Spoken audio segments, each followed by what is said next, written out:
السلام علیکم ورحمۃ اللہ وبرکاتہ۔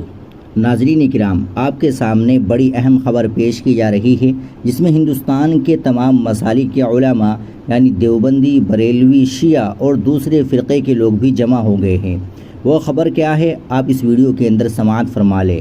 بہار کے دارالحکومت پٹنہ کا گاندھی میدان جو تاریخی تحریکات اور عوامی بیداری کی داستانوں کا گواہ ہے، آج 29 جون سن 2025 کو عمارت شرعیہ بہار، جھارکھنڈ، اڑیسہ اور مغربی بنگال کے زیر اہتمام وقف بچاؤ دستور بچاؤ کانفرنس کے لیے تیار ہے۔ مانا جا رہا ہے کہ یہ ریلی محض ایک احتجاج نہیں بلکہ آئینی اقدار، مذہبی آزادی اور اقلیتی حقوق کے تحفظ کی ایک توانا آواز بھی ہے جو بھارت کے سیکولر ڈھانچے کی حفاظت کے لیے بلند ہو رہی ہے۔ عمارت شرعیہ نے عوام بالخصوص مسلم برادری سے بھرپور شرکت کی پرجوش اپیل کی ہے تاکہ یہ اجتماع جمہوری اقدار اور سماجی ہم آہنگی کی ایک تاریخ ساز علامت بن جائے۔ یہ تحریک وقف ترمیمی قانون سن 2025 کے خلاف ایک پرامن جدوجہد ہے جو بھارت کے متنوع سماجی تانے بانے اور آئینی وقار کو مضبوط کرنے کے عزم سے سرشار ہے۔ گاندھی میدان کا انتخاب اس تحریک کو تاریخی تناظر عطا کرتا ہے کیونکہ یہ مقام آزادی کی جدوجہد سے لے کر کئی سماجی تحریکات کا مرکز رہا ہے۔ بلا شبہ وقف ترمیمی قانون سن 2025 نے ملک بھر میں شدید تنازع کو جنم دیا ہے۔ ناقدین، جن میں آل انڈیا مسلم پرسنل لا بورڈ اور دیگر اہم ملی، سماجی و سیاسی تنظیمیں شامل ہیں، نے اسے آئین کے سیکولر اصولوں اور اقلیتی حقوق کے لیے خطرہ قرار دیا ہے۔ ان کا کہنا ہے کہ یہ قانون وقف املاک پر سرکاری کنٹرول کی بیجا طور پر حمایت کرتا ہے اور ملک کے ڈسٹرکٹ کلکٹروں کو غیر معمولی اختیارات دیتا ہے جس سے وقف کے انتظامی ڈھانچے کی خود مختاری کو شدید نقصان اور خطرہ لاحق ہے۔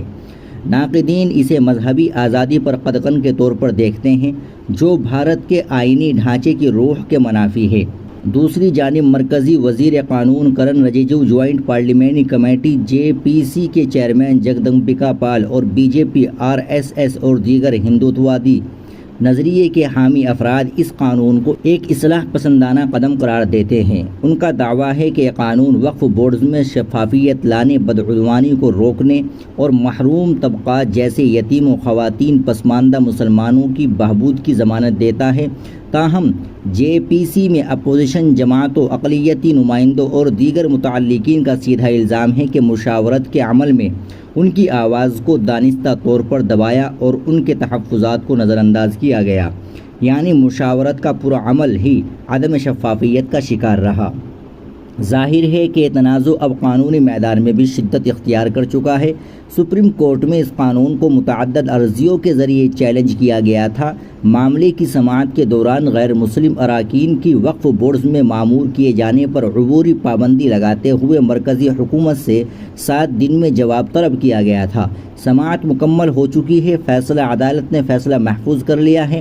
ملک کے کروڑوں امن و انصاف پسند لوگوں کو عدالت پر بھروسہ ہے۔ انہیں یقین ہے کہ عدالت کا فیصلہ بھارت کے آئینی اقدار کی تناظر میں وقف قانون کے مستقبل کا تعین کرے گا۔ معاملے کی سماعت کے دوران ہی عدالت نے اس بات کی نشاندہی کر دی تھی کہ یہ معاملہ نہ صرف سیاسی یا سماجی ہے بلکہ گہرے آئینی سوالات سے بھی جڑا ہوا ہے۔ کیا یہ قانون آئین کے بنیادی ڈھانچے کے مطابق ہے؟ کیا یہ اقلیتوں کے مذہبی اور انتظامی حقوق پر غیر ضروری پابندیاں عائد کرتا ہے؟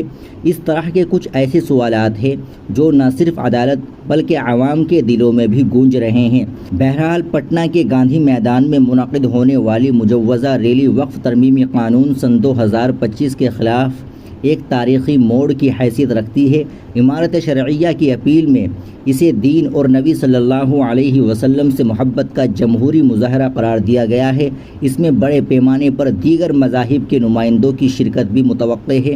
اس سے یہ واضح ہوتا ہے کہ محض ایک مذہبی ایشو نہیں بلکہ ایک وسیع تر سماجی اور آئینی معاملہ ہے۔ اس تحریک کا دائرہ نہ صرف وقف املاک کی وکالت تک محدود ہے بلکہ یہ بھارت کے سیکولر اصولوں اور متنوع تشخص کی حفاظت کی آئینی جدوجہد بھی ہے۔ اس اجتماع کی کامیابی پرامن اور ذمہ دارانہ اور قائدانہ انعقاد پر منحصر ہے، لہٰذا اس میں منتظمین کو قانون اور ڈسپلن کی پاسداری کو یقینی بنانا ہوگا۔ یہ ریلی حکومت کے لیے بھی ایک سنہرا موقع فراہم کرتی ہے کہ وہ قانون پر نظر ثانی کرے اور تمام فریقین سے گفت و شنود کے ذریعے قابل قبول حل تلاش کرے۔ یقین ہے کہ سپریم کورٹ کا فیصلہ اس تنازع کے قانونی حل میں کلیدی کردار ضرور ادا کرے گا۔ ویسے مانا جا رہا ہے کہ پٹنہ کے گاندھی میدان سے اٹھنے والا ملک گیر انقلاب بھارت کے جمہوری، سیکولر اور متنوع تشخص کی حفاظت کی تاریخ ساز علامت بن کر ملک کے تمام شہریوں کے بنیادی حقوق کے تحفظ کی جانب حکومت کی توجہ مبذول کرانے میں کامیاب ہوگا۔ ناظرین کرام، آپ اس خبر کے تعلق سے کیا کہیں گے کمنٹ باکس میں ضرور بتا دیں۔ ویڈیو کو لائک اور شیئر ضرور کر دیں، چینل کو بھی سبسکرائب کر لیں۔ السلام علیکم ورحمۃ اللہ وبرکاتہ۔